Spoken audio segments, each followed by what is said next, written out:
नमस्कार दोस्तों आज का वीडियो कुछ स्पेशल है क्योंकि आज के वीडियो में मैं आपके साथ शेयर करने वाला हूं मेरे जीवन से जुड़ी हुई कुछ ऐसी कहानियां, कुछ ऐसे किस्से जिससे मैंने बहुत कुछ सीखा। और मेरा विश्वास है कि यदि आप इस वीडियो को अंत तक देखेंगे तो आपको भी कुछ ना कुछ सीखने को मिलेगा। और शायद हो सकता है कि वो सारी समस्याएं जिससे हो सकता है कि आप जूझ रहे हों या आप स्ट्रगल कर रहे हों या आप किसी कन्फ्यूजन की स्थिति में हों, उन सारे सवालों के जवाब आपको मिल सकते हैं। तो मेरा निवेदन है आप सबसे कि इन वीडियो को ध्यान से देखिएगा क्योंकि ये जो छोटी छोटी कहानियां हैं इनसे मैंने बहुत कुछ सीखा है। और मैं ये सारी कहानी अक्सर पूरे दिल के साथ अपने ट्रेनिंग प्रोग्राम में, जब भी मैं लीडरशिप डेवलपमेंट प्रोग्राम या बाकी ट्रेनिंग करता हूँ, उसमें बहुत ज़्यादा यूज़ करता हूँ।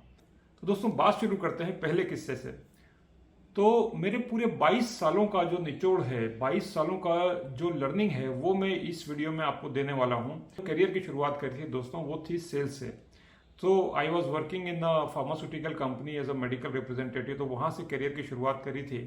और उस सेल्स और मार्केटिंग में काम करते करते जब 8 से 10 साल हो गए तो ये समझ में आने लगा कि ये डेली कॉल ओपनिंग और क्लोजिंग और मंथ ओपनिंग और मंथ क्लोजिंग का जो एक साइकिल है, जिसको विशियस साइकिल बोल सकते हैं, इससे बाहर निकलने का कुछ ना कुछ रास्ता तो चाहिए।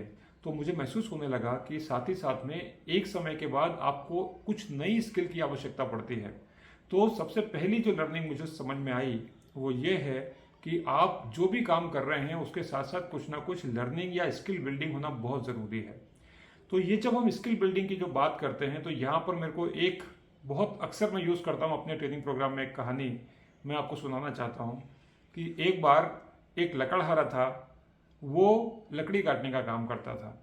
तो जब उसका नया नया जॉब लगा तो जिस कंपनी में वो काम करता था वहाँ पहले दिन गया और उसने 20 पेड़ काटे जंगल से। जब जंगल से 20 पेड़ वो काट के लाया तो उसका जो ओनर था, मालिक था, उसने उसको बहुत अप्रिशिएट किया, उसकी बहुत तारीफ करी, बहुत प्रशंसा करी और वो भी बहुत खुश था। अच्छा लगता है ना जब आपके काम की कोई तारीफ करता है, तो उसको भी इसी तरीके से बहुत अच्छा लगा। लेकिन दूसरे दिन वो लकड़ी काटने गया तो वो 20 पेड़ की जगह 18 पेड़ ही काट के ला पाया। तीसरे दिन 15 पेड़ काट के ला पाया। लेकिन उसका जो मालिक था फिर भी उसको अप्रिशिएट कर रहा था, उसकी तारीफ कर रहा था, उसको एनकरेज कर रहा था। और ऐसे धीरे धीरे उसकी पेड़ काटने की जो क्षमता थी वो कम हो रही थी, उसकी एफिशिएंसी कम हो रही थी। और एक समय वो आया वो कि दिन के 4 या 5 ही पेड़ काट रहा था। दोस्तों क्या वहाँ पर प्रोत्साहन की कोई कमी थी? क्या वहाँ पर किसी प्रकार का अप्रिसिएशन नहीं था? क्या वहाँ पर रिवॉर्ड और रिकग्निशन नहीं था? वो सब कुछ होने के बावजूद वो शायद एक मिस्टेक कर रहा था। कमेंट बॉक्स में कमेंट करके बताइए कि वो क्या गलती कर रहा था। हाँ दोस्तों, आप सही समझ रहे हैं, वो एक गलती कर रहा था, वो थी शार्पन द सॉ।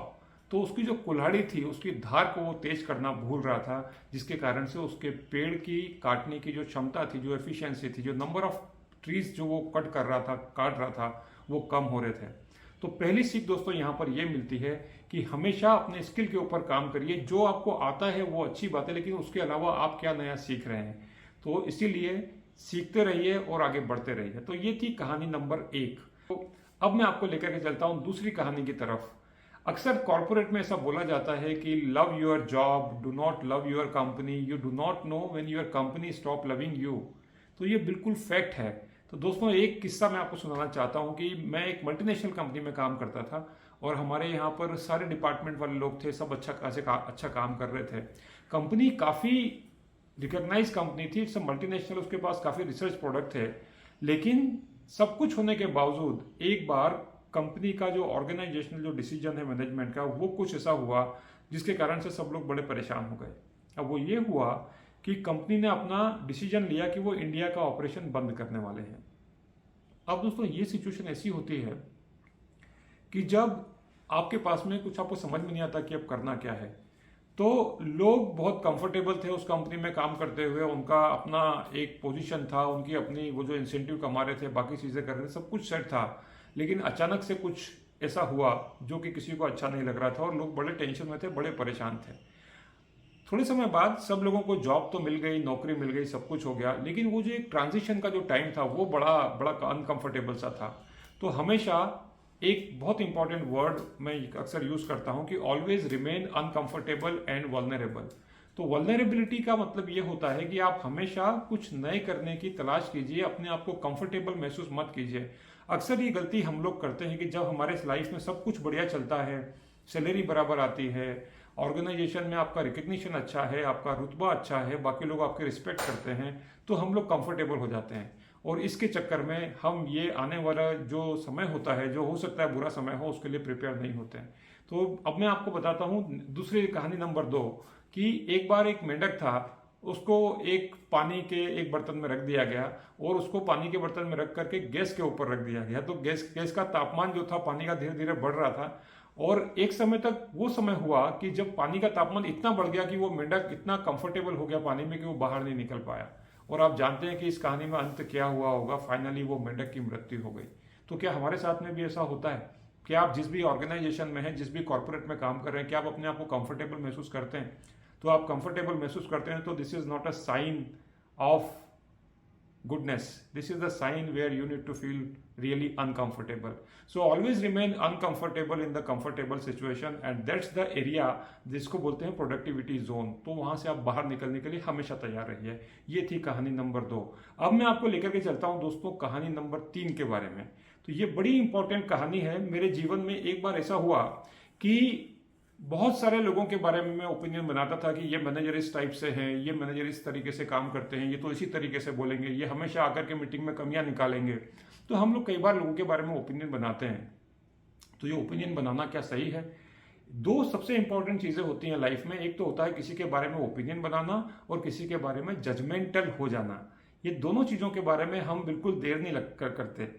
तुरंत मन में थॉट आता है किसी को देखते ही, क्योंकि हमारा दिमाग, मस्तिष्क जो है वो एक पर्टिकुलर पैटर्न को फॉलो करता है, और इसी पैटर्न को फॉलो करते करते हम बड़े होते हैं। क्योंकि बचपन में हमको जो किस्से कहानी परिवार में बताई गई होती है वो इसी तरीके से बताई गई होती हैं। तो ये हमारी एक साइकोलॉजी हो जाती है कि हम लोगों के बारे में ओपिनियन बनाने लग जाते हैं, लोगों के बारे में जजमेंटल होने लग जाते हैं। तो अब मैं आपको बताने वाला हूँ कहानी नंबर 3। तो ये कहानी नंबर 3 का मतलब क्या हुआ कि एक बार एक बस चला करती थी बॉम्बे में। अब बॉम्बे की जो लाइफलाइन है, आप जानते हैं कि बॉम्बे की लाइफलाइन लोकल ट्रेन है, और दूसरे लोग बॉम्बे में वड़ा पाव सबसे ज़्यादा फेमस है, और तीसरा बॉम्बे की लाइफलाइन है बॉम्बे की बसेस, जिसको बोलते हैं बेस्ट बसेस। तो दोस्तों शायद आपने मूवीज़ वगैरह में देखा हो, या अगर आप बॉम्बे में रहते हैं तो आपने तो हमेशा अनुभव भी किया होगा। तो दादर से बोरीवली के बीच में बस चला करती थी। तो जब बस चला करती थी तो बस में 2 लोग सबसे ज़्यादा इंपॉर्टेंट होते हैं और रिस्पॉन्सिबल होते हैं, जो बस को चलाने का काम करते हैं। एक तो ड्राइवर और दूसरा कंडक्टर। तो कंडक्टर बस का टिकट काटता था और ड्राइवर बस चलाता था। तो बस शुरू हुई दादर से बोरीवली, दादर से बोरीवली। तो जब बस शुरू हुई चलना सुबह सुबह, तो कंडक्टर टिकट बांट रहा था, कंडक्टर टिकट सेल कर रहा था। तो पीछे वाली सीट से उसने टिकट बांटना शुरू करी, ticket ticket ticket ticket ticket ticket और टिकट टिकट। तो फ्रंट वाली सीट पे जब वो आया तो उसने देखा कि सुबह सुबह वहां पर एक बड़ा बॉडी बिल्डर सा इंसान बैठा हुआ था, बहुत ताकतवर, बिल्कुल अच्छी बिल्ड वाला। तो उसने उसकी तरफ देखा और बोला टिकट। तो वो जो व्यक्ति बैठा हुआ था, जो बॉडी बिल्डर था, उसने कंडक्टर को नीचे से ऊपर तक देखा। अब ये कंडक्टर बिल्कुल लीन एंड थीन, बिल्कुल कमजोर सा प्राणी था। तो जब उसने देखा बड़े गुस्से के साथ में, उसने बोला पठान कभी टिकट नहीं खरीदता। अब ये कंडक्टर थोड़ा सा डर गया, उसको लगा कि यार ये पठान टिकट नहीं खरीदता, आज एक ही दिन की बात है, चलो छोड़ो, सुबह सुबह कौन इससे झगड़ा मोल ले, क्यों टेंशन अपन सुबह सुबह लें। तो उसने बोला चलो कोई बात नहीं, एक दिन की बात है। दूसरे दिन फिर बस शुरू हुई दादर से Borivali, ticket ticket ticket ticket ticket ticket. फिर उसने टिकट बांटना शुरू करी, फिर वो फ्रंट सीट पे आया, फिर उसने देखा पठान बैठा हुआ है। तो इस बार उसकी पूछने की हिम्मत भी नहीं हुई, क्योंकि वो देख रहा था कि पठान की बॉडी जो है वो बिल्कुल बिल्ड इतना अच्छा खासा है, और उसको डर लग गया कि पता नहीं ये क्या करेगा मेरे साथ। तो उसने बोला चलो एक दिन की बात और है। अब दोस्तों ये एक दिन की बात, 2 दिन की बात, रोज की बात होने लगी। हर किसी चीज को सहन करने की एक सीमा होती है, जिसको बोलते हैं हर किसी व्यक्ति का एक थ्रेशोल्ड लेवल होता है, उसके बाद वो व्यक्ति जो है वो ब्लास्ट होता है। तो इसी तरीके से ये जो कंडक्टर था, इसके दिमाग में कुछ होने लगा, और इसके दिमाग में कुछ केमिकल रिएक्शन हुई, और उसने कुछ डिसीजन ऐसा ले लिया जो उसके लिए थोड़ा अनकंफर्टेबल था। अब उसने क्या डिसीजन लिया, उसने जाकर के जिम ज्वाइन कर लिया। अब वो कंडक्टर का जॉब करने के पहले 2 घंटा जिमिंग करता, उसके बाद में 2 घंटा जिमिंग करता, खूब बढ़िया protein diet, veg non veg सब कुछ खाना शुरू कर दिया, प्रोटीन पाउडर दूध के साथ लेना शुरू कर दिया। ये सब शुरू करते करते उसने उस दिन की तलाश कर रहा था कि जिस दिन मेरी बॉडी उसके बराबर हो जाएगी और मैं उसको फिर पूछूंगा टिकट। तो दोस्तों इस तरीके का निर्णय उसने लिया, और तकरीबन 7-8 महीने बाद जब उसको लगा कि उसकी बॉडी उस पहलवान के बराबर हो गई है, पठान के बराबर हो गई है, तो उसने बिल्कुल निश्चय ले लिया कि आज तो ये मेरा दिन होगा। तो बस दोबारा चलना शुरू हुई दादर से बोरीवली, और जब बस चली तो पीछे वाली सीट से उसने फिर टिकट बांटना शुरू किया, ticket ticket ticket ticket ticket ticket. Front seat पे आया, देखा उसने पठान बैठा हुआ था, उसने पठान की आंख में आंख डाल के बोला टिकट। पठान ने फिर उसको नीचे से ऊपर की तरफ देखा और पठान ने फिर बोला कि पठान कभी टिकट नहीं खरीदता।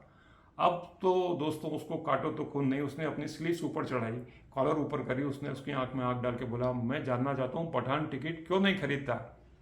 तो पठान ने बोला मुस्कुराते हुए क्योंकि पठान के पास बस का पास है इसलिए पठान टिकट नहीं खरीदता। दोस्तों जब वो कंडक्टर ने ये सुना तो उसका दिमाग खराब हो गया, उसके पैरों तले जमीन खिसक गई। उसको इतना खराब लगा कि ये सवाल मैंने काश पहले दिन पूछ लिया होता।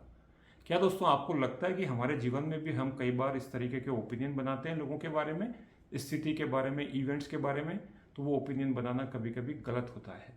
तो ध्यान दीजिए कि कभी कभी आप इस तरीके के निर्णय ले लेते हैं जो बाद में बहुत ज़्यादा उसके ऊपर पछताना पड़ता है। तो मेरे जीवन में भी कुछ ऐसा ही हुआ कि कई लोगों के बारे में मैंने कुछ ओपिनियंस बनाए, वो बाद में जाकर के गलत साबित हुए। बाद में बड़ा दुख हुआ कि अरे मैंने उसको ऐसा क्यों बोल दिया, अरे मेरे मुंह से ऐसा क्यों निकल गया।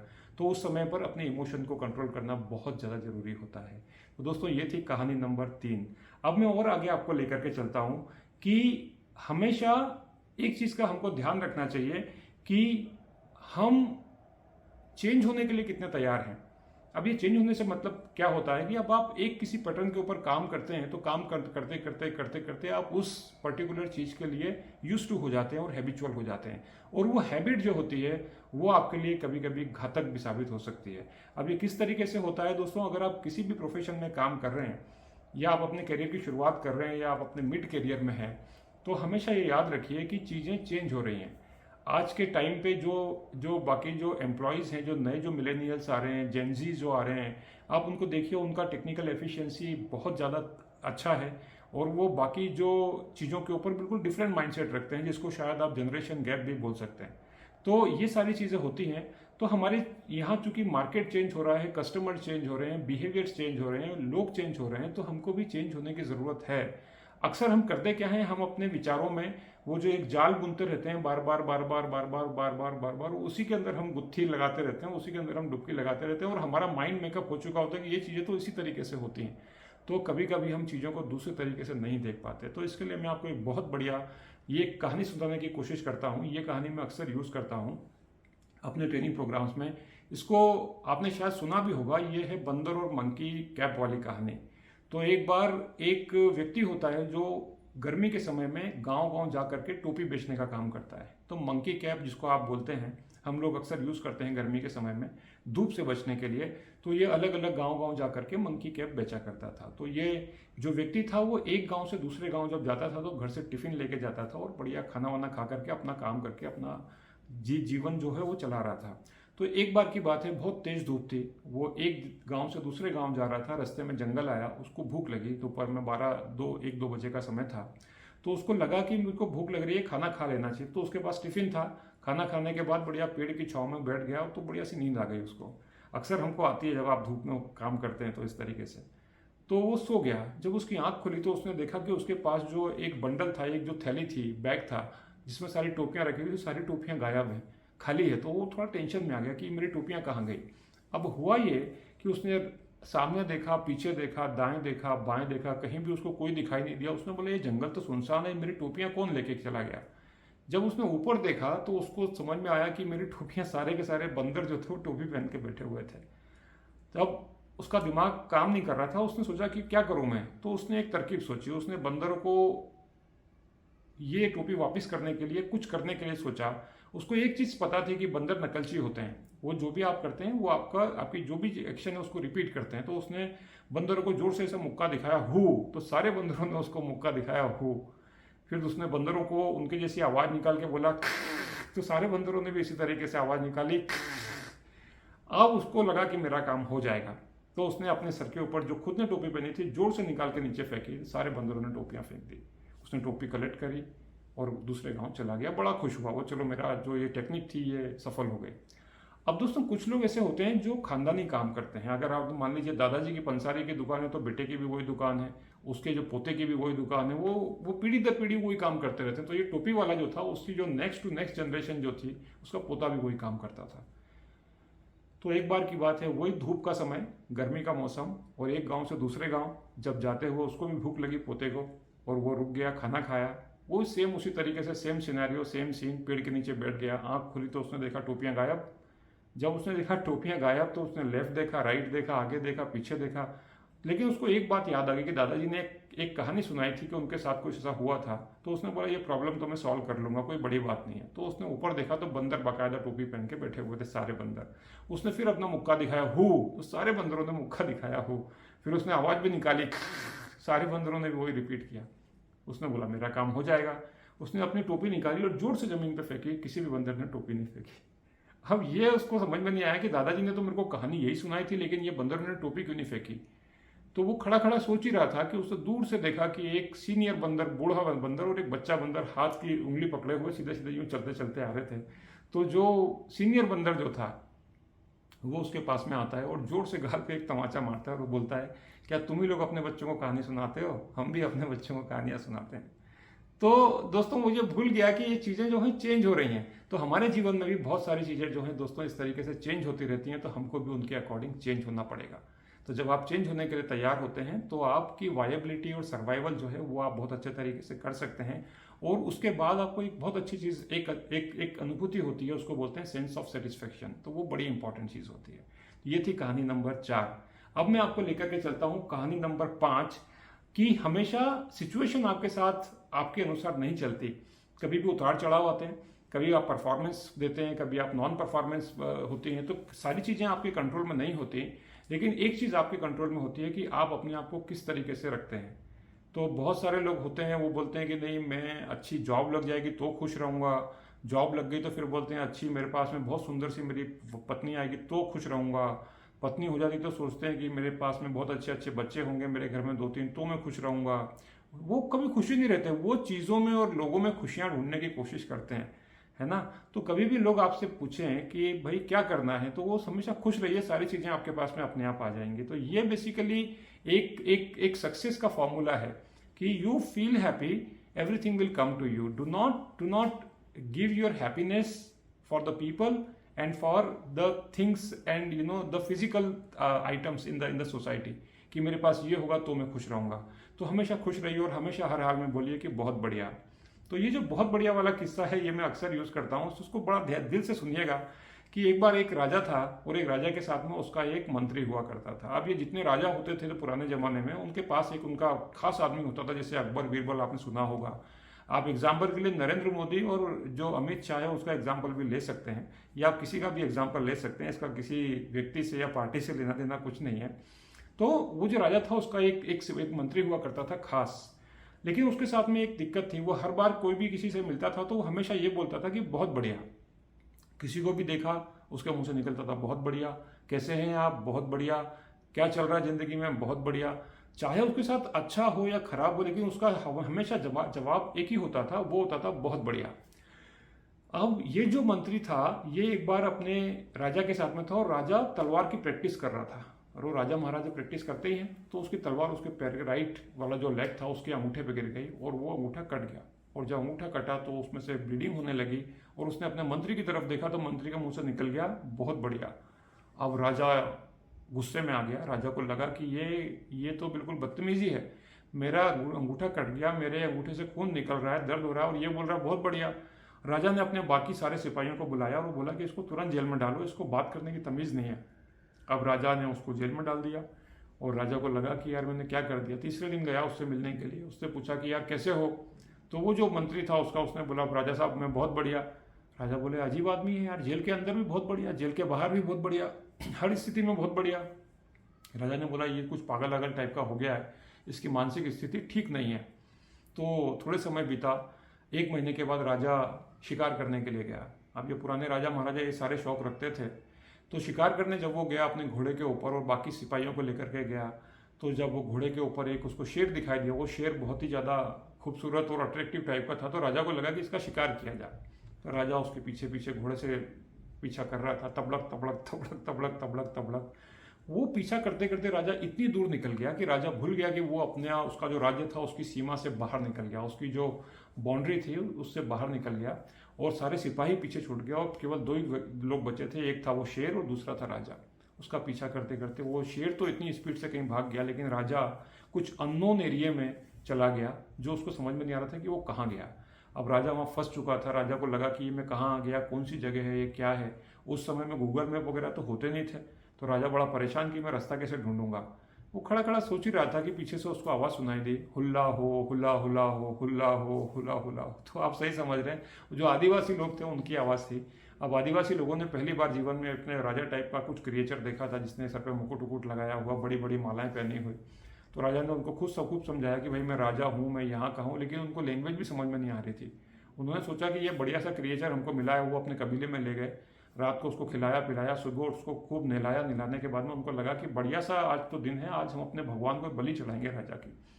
तो उसको तैयार करके वो लेके गए अपने मंदिर में पुजारी जी के पास। पुजारी जी ने उसको राजा को ऊपर से नीचे तक देखा और देखने के बाद बोला कि इसकी बलि नहीं चढ़ सकती, कि because this man is not complete, ये पूरा संपूर्ण नहीं है। और हम अपने भगवान को ऐसे व्यक्ति की बलि चढ़ाते हैं जो पूरा होता है, कंप्लीट होता है। उसका अंगूठा कटा हुआ था, तो उसको बोला कि ये बिल्कुल यूजलेस है, हमारे लिए किसी काम का नहीं। तो लोगों ने उसको पकड़ा, हुल्ला हो हुला हुरा हो, फेंका वहां से बाहर।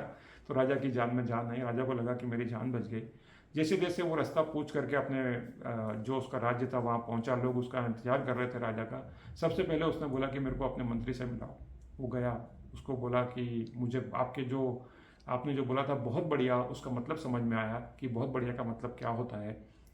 तो मैं इस चीज़ के लिए थोड़ा सा माफ़ी मांगता हूँ आपसे। लेकिन वो मंत्री बोला कि राजा साहब, मैंने तो आपको बोला ही था बहुत बढ़िया, हमेशा हर स्थिति में और परिस्थिति में बोलना चाहिए बहुत बढ़िया। अब राजा ने उससे एक सवाल किया कि मेरे लिए तो बहुत बढ़िया ठीक है, लेकिन तुम्हारे लिए ये बहुत बढ़िया कैसे हुआ, तुम तो 3 महीने से जेल में सड़ रहे हो।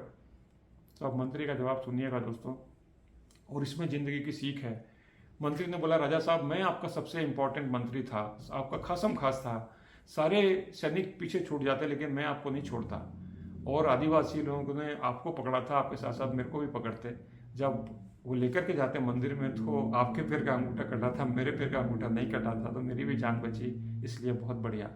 तो दोस्तों, हर किसी स्थिति में खुश रहिए, हमेशा बोलिए बहुत बढ़िया। ईश्वर ने जो कुछ आपको दिया है वो बहुत सारे लोगों को नहीं दिया है। बहुत सारे लोग उसके लिए सपने देखते हैं, और शायद आपके पास में जो नहीं है आप किसी और को देख करके उसके लिए सपने देखते हैं। तो ये पूरा एक चक्र है, ये पूरा एक साइकिल है कि हर व्यक्ति उस चीज़ के लिए चेष्टा करता है, या उसके लिए अभिलाषा करता है, या उसको पाने की कोशिश करता है जो उसके पास में नहीं होती।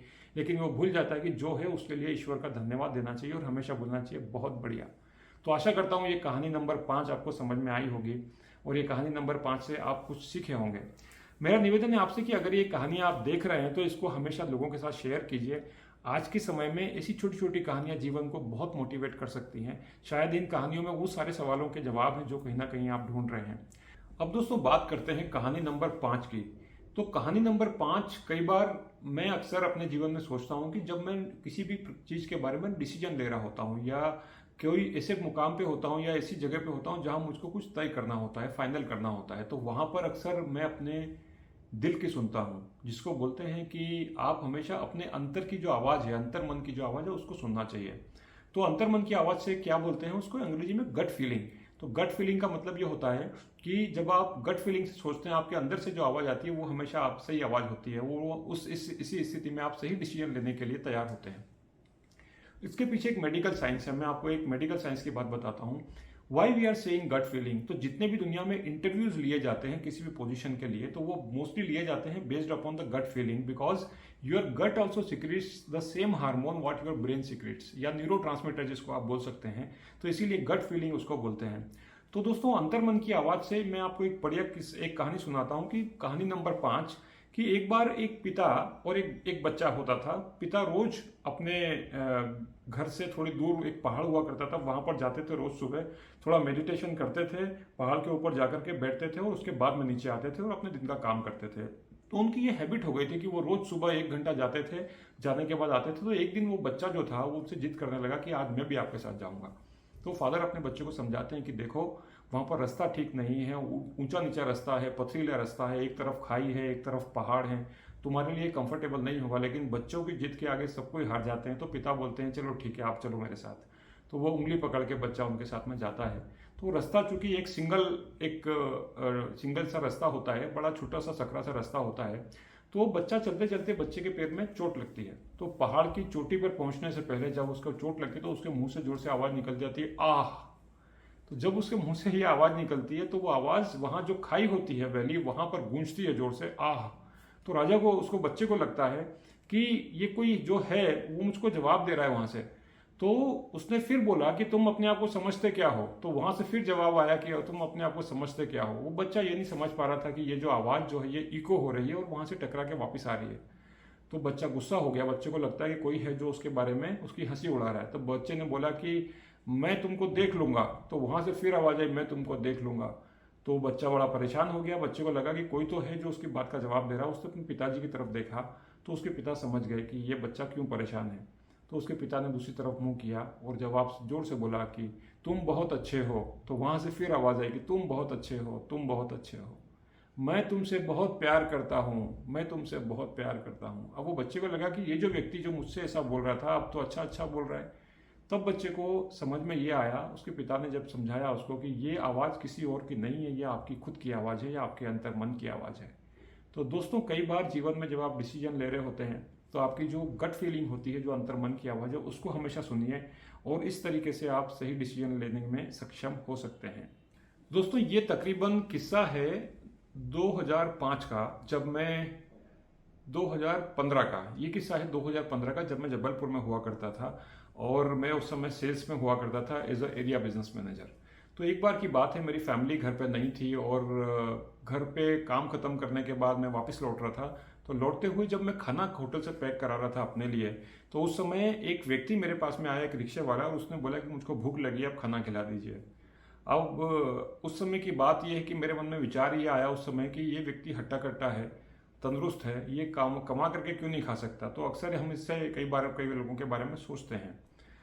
तो मैंने उसको इग्नोर किया, अवॉइड किया और अपना खाना पैक कराया और खाना पैक करके घर की तरफ आने लगा। तो घर का जब मैं दरवाज़ा खोलने के लिए अपनी बाइक को स्टैंड पे लगा करके जब नीचे उतरा और जब दरवाज़ा खोला तो देखा कि जो खाना मेरे साइकिल जो बाइक थी उसके उसके जो हैंडल पे टंगा हुआ था, वो सारा का सारा खाना एक कुत्ता आता है और वो सारा नोच के ले जाता है। तो मेरा पूरा खाना नीचे गिर जाता है, बिखर जाता है। और उस समय मेरे को तुरंत उस व्यक्ति की याद आई जिसने मुझसे खाने के लिए बोला था। और उस दिन के बाद से दोस्तों मैंने ये निर्णय लिया कि जब भी कोई खाना खाने के लिए बोलेगा, मैं सोचूंगा नहीं, उसको खाना खिलाना मेरा धर्म होगा। तो कुछ ऐसे जीवन में जो अनुभव होते हैं ये बड़े इंपॉर्टेंट होते हैं। मेरे साथ में भी ऐसा एक अनुभव हुआ। तो मुझको ये महसूस हुआ कि कई बार हम लाइफ में बहुत सारे डिसीजंस लेते हैं, तो हमको कुछ चीज़ों के बारे में बिना सोचे कुछ कर देना चाहिए किसी के लिए जब ऐसा मौका मिले। तो ये थी कहानी नंबर 6।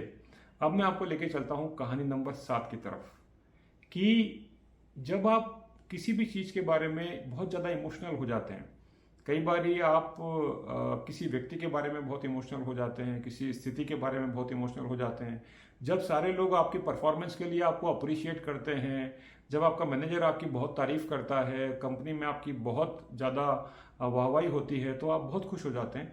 तो ये सिचुएशन वैसी सिचुएशन होती है कि आप कुछ भी इंपॉर्टेंट डिसीजन लेने से बचें। अब इसके लिए मैं आपको कहानी नंबर 7 सुनाता हूँ, कि ये कहानी है हनुमान जी के बारे में। कि एक बार एक गांव में एक व्यक्ति हुआ करता था, वो लोगों को इकट्ठा करके कहानियां सुनाया करता था। कहानी सुनाता था रामायण से कहानी सुनाता था, जैसे कि भगवान राम के बारे में कहानी सुनाई, हनुमान के बारे में कहानी सुनाई।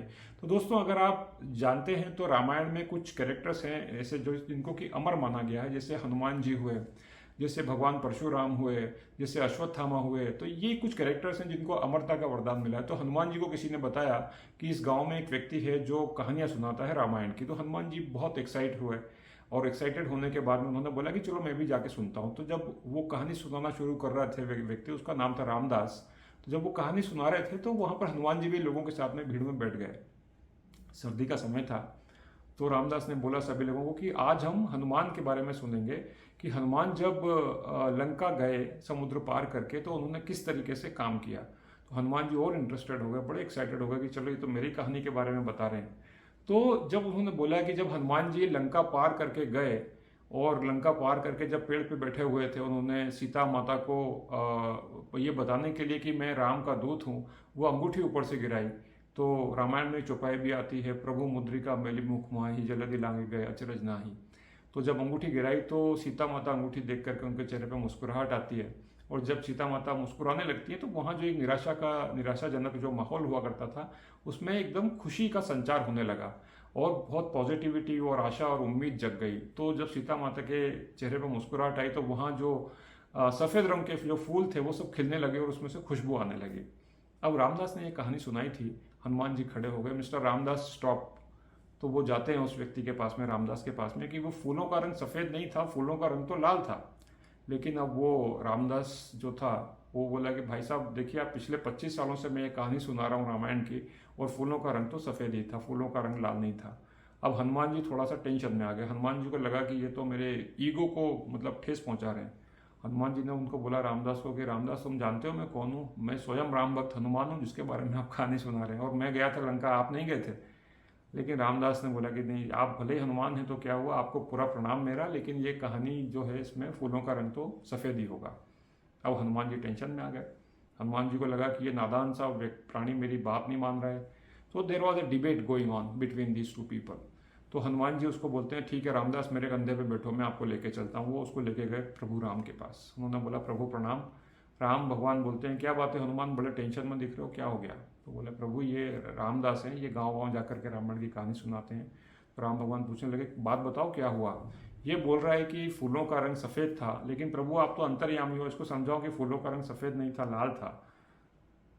तो दोस्तों हनुमान जी को राम भगवान बोलते हैं कि हनुमान पहली बात तो चोरी छुप के कहानी नहीं सुना करते, और अगर ये बोल रहे हैं कि सफ़ेद था तो मान लो सफ़ेद था। अब हनुमान जी और टेंशन में आ गया कि ये तो मैं इनका सबसे बड़ा भक्त हूँ, डिवोटी हूँ, और ये मेरा फेवर ना करके इस व्यक्ति का फेवर कर रहे हैं। तो हनुमान जी ने बोला कोई बात नहीं, यहाँ मेरी दाल नहीं गली। उसको दूसरे कंधे पे बिठाया, बोलते हैं कि चलो अगली अगली जगह चलते हैं। तो सीता माता के पास लेके गए। सीता माता ने पूछा क्या हुआ हनुमान, बड़े टेंशन में दिख रहे हो, बड़े परेशान दिख रहे हो। तो सीता माता को बताते हैं कि सीता माता ये व्यक्ति रामदास है, ये कहानियाँ सुनाते हैं, लेकिन ये बोल रहा है कि फूलों का रंग सफ़ेद था, आप तो वहाँ पर थी, इनको सबको समझाओ कि फूलों का रंग सफ़ेद नहीं था, लाल था, मैंने देखा था। तो सीता माता बोलती है हनुमान तुम जानना चाहते हो कि फूलों का रंग क्या था? तो ये बोलते हाँ माँ बताइए क्या था? फूलों का रंग सफ़ेद ही था। जब आप वहाँ पर आए थे, तो हनुमान बोलते हैं कि मुझे लाल क्यों दिख रहे थे? तो सीता माता बोलती हैं कि जब आप वहाँ पर आए थे तो आपके इमोशंस कैसे थे, किस तरीके के विचार, आपके भाव उत्पन्न होते थे मन में? तो हनुमान बोलते हैं कि मैं वहाँ क्रोध मेरे आंखों में था, गुस्से में था, मैं रावण से बदला लेने के लिए गया था। तब सीता माता जवाब देती हैं कि उस क्रोध के चक्कर में आपकी आंखों में जो खून था वो भर आया था, जिसके कारण सफ़ेद रंग के फूल आपको लाल दिखाई दे रहे थे, फूलों का रंग तो सफ़ेद ही था। तब हनुमान को समझ में आया। तो दोस्तों क्या आपको लगता है कि लाइफ में कई बार हम भी ऐसे डिसीजन लेते हैं जहाँ पर कि हम इन इमोशंस के इन्फ्लुएंस में आकर के बहुत सारे डिसीजंस लेते हैं, और डिसीजंस कई बार गलत भी हो सकते हैं। तो जीवन में याद रखिए, जब आप बहुत ज़्यादा खुश हों और बहुत ज़्यादा दुखी हों, बहुत ज़्यादा हाई इमोशंस हों या बहुत ज़्यादा लो इमोशंस हों, तो अपने आप को रोकिए ऐसे इंपॉर्टेंट डिसीजन लेने से, क्योंकि ये बहुत इंपॉर्टेंट है। कभी कभी आप गलत डिसीजन भी ले सकते हैं। तो ये थी कहानी नंबर 6। अब मैं आपको लेके चलता हूँ कहानी नंबर 7 पे। तो दोस्तों अब अगली कहानी के बारे में बात करते हैं कि अक्सर ये देखा गया है कि जब आप किसी के साथ में मैनेजर और सबॉर्डिनेट कलीग रिलेशनशिप में होते हैं तो आप बहुत सारी बातों को यूं ही इग्नोर कर देते हैं। आपको लगता है कि ये जो मेरे टीम मेंबर्स हैं, बिकॉज आप उनके बॉस हैं, तो आप कई बार उनको इग्नोर कर देते हैं या अवॉइड कर देते हैं। तो ये कहानी है इसी के बारे में कि एक बार एक मैनेजर और उनका सबॉर्डिनेट बहुत सालों से साथ में काम कर रहे थे, तकरीबन 10 से 12 सालों से वो साथ में काम कर रहे थे। तो एक बार under the influence of emotions ये जो मैनेजर होता है जब लंच कर रहा होता है अपने कलीग के साथ में, तो उनसे एक बात पूछते हैं यह कि just tell me what will you do if I will die. तो वो कलीग जो था सबॉर्डिनेट, उसने पहली बार इस तरीके का कुछ सवाल सुना था। उसने बोला सर क्या हो गया आपको, सब ठीक तो है? हम लोग लंच करने आए, हम लोग लंच करके अपने काम पे चलते हैं, ऐसे सवाल मत पूछिए। तो वो पूछते no no no you need to answer my question, आप मेरे सवाल का जवाब दीजिए कि अगर मेरी मृत्यु हो जाएगी तो आप क्या करेंगे, what will you do if I will die. अब वो कलीग जो था वो इस सवाल को अवॉइड करने की कोशिश कर रहा था, जबकि मैनेजर उसको बहुत फोर्स कर रहे थे आंसर करने के लिए। तो वो कलीग जवाब देता है सबॉर्डिनेट कि sir if you will die I will also die. तो दोस्तों मैं आपसे पूछता हूँ कि ऐसा जवाब उसने क्यों दिया होगा? ये दो लोग वो थे जिन्होंने बहुत सारे परफॉर्मेंस, नॉन परफॉर्मेंस, अच्छा बुरा समय साथ में देखा था, उनका फैमिली रिलेशनशिप भी बहुत अच्छा था। तो क्या लगता है आपको क्या रीज़न रहा होगा? तो आपके मन में शायद सवाल आ रहा इस सवाल का जवाब आ रहा होगा कि ये because of the relationship, because of the bonding, because of the care, उसने ऐसा जवाब दिया होगा। अब यहाँ पर मैनेजर दूसरा सवाल करते हैं कि if I will die you will also die, why? तो वो कलीग बोलता है सर इसका जवाब मत पूछिए, I will not be able to answer this question. हम लोग खाना खा करके सीधे काम पे चलते हैं सर, समय भी खत्म हो रहा है। तो वो मैनेजर जो था वो परसिस्ट हो जाता है, उसको फिर फोर्स करता है कि नहीं नहीं तुमको जवाब देना पड़ेगा, आई वॉन्ट टू नो। तो उसका जवाब सुन करके उसका जो मैनेजर होता है उसको बहुत तकलीफ होती है और वो जवाब देता है sir some time more happiness also kills a person. तो दोस्तों ये जवाब सुन करके उसका मैनेजर बहुत ज़्यादा सोच में डूब जाता है कि ऐसा उसने जवाब क्यों दिया। तो दोस्तों आपको क्या लगता है उसने ऐसा जवाब क्यों दिया होगा? कई बारी हम लोगों को ग्रांटेड लेने लगते हैं, अपने टीम मेंबर्स को ग्रांटेड लेने लगते हैं और भूल जाते हैं कि हमको किन चीज़ों का ध्यान रखना है। तो दोस्तों इस बात का हमको बहुत ध्यान रखना है कि ये ऐसी कौन कौन सी चीज़ें हैं जिनको के ऊपर हमको काम करना है। और हमेशा चाहे व्यक्ति परफॉर्म कर रहा हो, नहीं परफॉर्म कर रहा हो, छोटा व्यक्ति हो, बड़ा व्यक्ति हो, डेजिग्नेशन छोटी हो, बड़ी हो, रिस्पेक्ट एक ऐसी चीज़ है जो हर व्यक्ति डिजर्व करता है। तो हमेशा उनको रिस्पेक्ट दीजिए। काम तो सभी कर लेते हैं, people are there with you, they are not the instrument, they are the human beings, they also have the emotions. तो अगर आप चाहते हैं कि आपके इमोशंस की लोग कदर करें तो आप सबसे पहले उनके इमोशन की कदर करना सीखिए। If you really wanted to have respect others. जो आप अपने लिए चाहते हैं वो आप देना शुरू कर दीजिए, वो चीज़ आपको अपने आप मिलने लग जाएगी। तो दोस्तों अब मैं आपको लेकर के चल रहा हूँ कहानी नंबर 10 की तरफ, और ये मेरी एक फेवरेट कहानियों में से है। ये है कि कई बार आपको अपना पर्सपेक्टिव चेंज करना पड़ेगा। पर्सपेक्टिव से मतलब ये हुआ कि दोस्तों नज़रिया आपको चेंज करना पड़ेगा। ये नज़रिया चेंज करना क्यों जरूरी है अब मैं आपको बताता हूँ। मैं आपसे एक सवाल पूछता हूँ, चलिए बताइए महाभारत का युद्ध क्यों हुआ था? कौरवों और पांडवों के बीच में जो युद्ध हुआ था, महाभारत का युद्ध, वो क्यों हुआ था? तो आपके मन में बहुत सारे सवाल के जवाब आएंगे कि हो सकता है पांचाली के कारण, जो पांडवों की पत्नी थी द्रौपदी, उसके कारण युद्ध हुआ था। आपके मन में आएगा कि शायद दुर्योधन बहुत ईगोस्टिक था इसलिए हुआ था, शायद जमीन के कारण हुआ था। तो बहुत सारे मन में आपके विचार आ रहे होंगे। अब दोस्तों मैं आपके साथ में जो पर्सपेक्टिव शेयर कर रहा हूँ उसको ध्यान से सुनिएगा। महाभारत के युद्ध में या महाभारत में जितने भी कैरेक्टर्स हैं वो सब एक डिपिक्शन है जो हमको बहुत ज़्यादा सीख देते हैं ज़िंदगी जीने के लिए। वो किस तरीके से है अब इसको समझने की कोशिश कीजिएगा। जो एक कैरेक्टर है जिसको आप पांचाली या द्रौपदी बोलते हैं, उसके 5 पति थे, ठीक है। तो द्रौपदी एक सिंबॉलिक रिप्रेजेंटेशन है कि एक स्टेट या एक राज्य का, एक देश का या एक पोजीशन का, जो किसी ऑर्गेनाइजेशन में आप जिस किसी भी रोल में हैं, चाहे आप मैनेजर हैं, असिस्टेंट मैनेजर हैं, जनरल मैनेजर हैं, सीनियर मैनेजर हैं, वाइस प्रेसिडेंट है, जो भी हैं, वो उसको उस पोजीशन को डिपिक्ट करती हैं। तो एक जो द्रौपदी हैं उसके 5 पति होते थे। तो जब भी आपके पास में कोई पोजीशन किसी ऑर्गेनाइजेशन में है, किसी कॉर्पोरेट में, तो उसको आपको 5 ही तरीके से आप उसमें सक्सेसफुल हो सकते हैं। पहला, जो पांडवों के सबसे बड़े भाई थे युधिष्ठिर, उनको जाना जाता है धर्मराज युधिष्ठिर के लिए। और धर्म का मतलब ये होता है दोस्तों कि वो हमेशा निर्णय लेने की क्षमता उनके अंदर असीम होती थी। जब भी कोई बात बहुत ज़्यादा डिस्प्यूटेड होती थी तो सब युधिष्ठिर से सलाह मांगते थे। उनको पता होता था कि Yudhishthira is very good in decision making. तो दोस्तों जब आप किसी पोजीशन पे हैं किसी ऑर्गेनाइजेशन में, तो आपको भी डिसीजन मेकिंग में बहुत अच्छा होना पड़ेगा। तो you should have that power of decision making, right decision लेने की आपके अंदर वो क्षमता और एफिशिएंसी होना चाहिए। दूसरा, Arjun is known for what? Arjun was known for the लक्ष्य, टू अचीव द टारगेट। तो जब भी आप किसी पोजीशन में हैं तो आपके पास में कुछ KRA, KPI, रूल्स, रिस्पॉन्सिबिलिटी होंगी। तो ये होते हैं आपके लिए आपके लक्ष्य और गोल।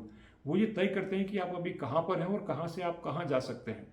तो जब आप किसी ऑर्गेनाइजेशन में होते हैं, किसी रोल में होते हैं, तो वहाँ पर आप नेक्स्ट लेवल के लिए तैयार हो सकते हैं। तो आपके पास में एक टारगेट या लक्ष्य होना जरूरी है किसी भी पोजीशन को या किसी देश को चलाने के लिए।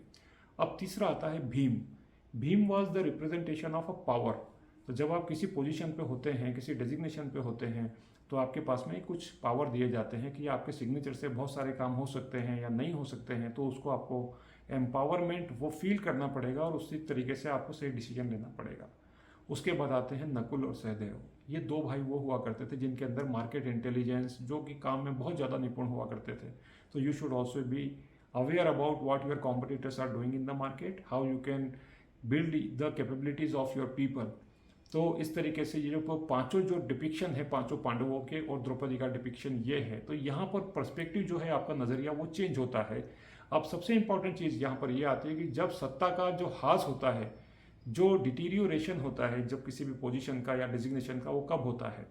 जब दुशासन, जब शासन का दुरुपयोग होने लगे और जब धन का दुरुपयोग यानी दुर्योधन होने लगे, तब वो सत्ता का हास होने लगता है और चीरहरण होने लगता है। तो दोस्तों आशा करता हूँ कि ये कहानी आपको समझ में आई होगी। ये महाभारत और रामायण की जितनी कहानियाँ हैं उनसे बहुत कुछ हम सीख सकते हैं, और इसीलिए आपने शायद बुक का नाम सुना होगा 7 habits of highly effective people, जो कि स्टीवन कोवे ने लिखी है। स्टीवन कोवे ने सारे के सारे जितने भी 7 हैबिट्स हैं, इवन जो 8वीं हैबिट्स है, वो सारी की सारी हैबिट्स उन्होंने ली हैं भगवत गीता से। ये उन्होंने अपने इंटरव्यू में भी बोला है। तो दोस्तों सारा कुछ छुपा हुआ है, सारे ज्ञान की बातें भगवत गीता में, रामायण में, महाभारत में। हम शायद इसको भूलते जा रहे हैं। ज़रूरत है कि इन चीज़ों के बारे में बात करने की, और कॉरपोरेट में जहाँ पर भी हैं वहाँ पर कॉरपोरेट लेसन आप इन सबसे ले सकते हैं। तो दोस्तों ये सारी किस्से कहानियाँ थे मेरे जीवन के बारे में। आशा करता हूँ कि ये 10 कहानियाँ आपको समझ में आई होंगी, पसंद आई होंगी। यदि आपको अच्छी लगी हैं तो मेरा निवेदन है आपसे कि जितना भी आप प्यार मेरे इस वीडियो को या चैनल को दे रहे हैं उसको और बढ़ाइए। इन वीडियोस को शेयर कीजिए, और शेयर करने के साथ साथ यदि इम्प्लीमेंट आप कर सकते हैं तो उससे अच्छा तो कुछ नहीं हो सकता, because these ideas are always remain ideas if you don't implement. Idea do not work if you don't work on the ideas. तो मेरा निवेदन है आप सबसे कि इन आइडियाज़ के ऊपर काम करना शुरू कीजिए। ये छोटी छोटी सी वीडियो आपके जीवन में बहुत बदलाव ला सकते हैं, और शायद हमारे समाज को सही तरीके से कैसे जीना चाहिए उसके बारे में सही रास्ता दिखा सकते हैं। Thank you so much for watching.